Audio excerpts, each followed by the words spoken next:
The good news is Joey, there's no fracture. It's a bit puffy on the inside of his left ankle.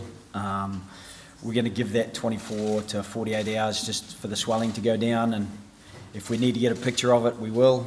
Obviously, he's had an X-ray and been cleared of a fracture, so that's a good news on Joey. We don't have anyone else who's of major concern.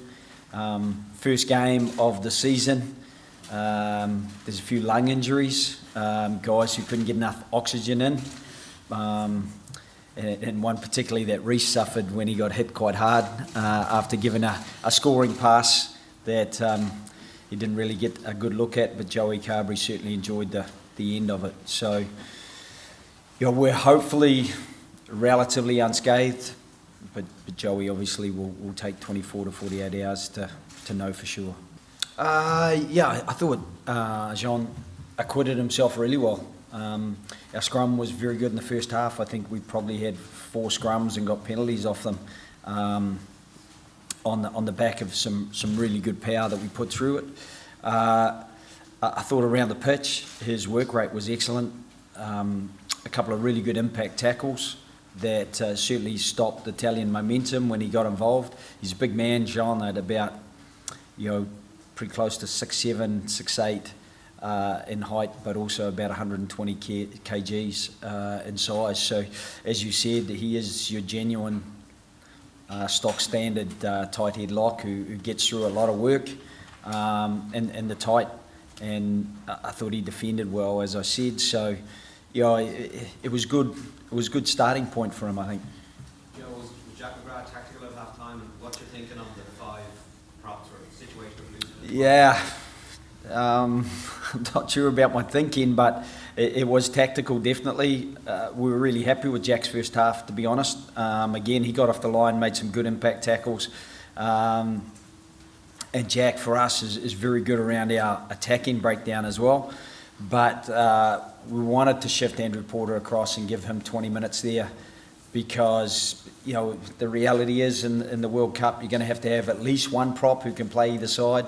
Potentially maybe even 2. John Ryan has played either side in the past. Finlay Beelum has played either side. So those 3 would probably be the guys who would cover that role, and then the others would be more specialists, the likes of Ken, Jack, and Dave Kilcoyne on the loose head, and Tig on the tight head. Joe, are you happy with the way you kept the ball alive a few times for a few of those tries, the offloads and passing with a lot slicker and the pattern 22? Yeah, I think we'd like to be able to play with enough variation that we can challenge teams in close or with a little bit of width. And as I said, I thought Rhys's timing and accuracy, Joey had to reach back for it a fraction, but he's a nicely skilled player and did that really well. I thought the variation in our kicking game in the first half allowed us to keep the pressure down their end or to get the ball back, as Andrew Conway did really well. And Joey's little cross kick for Dave Carney to get into big space in behind and put the ball through, and then Gary Ringrose destroyed the ruck and we got that 5 metre scrum, and that's it's a great way to build pressure where opponents aren't really sure how you're going to attack them. So do you think Chris Farrell made a case for somebody who can play both 12 and 13? Yeah, I think he took a step toward it. It's something that we know that all 3 of the other centres can do. Gary Ringrose started his first test as a 12, and coming off the bench when Robbie Henshaw got injured, he shifted into 12. So he's a guy who can play 12. As lean as he is, Bundy obviously has played a lot of 12 for us, and Robbie Henshaw has played a lot of 12.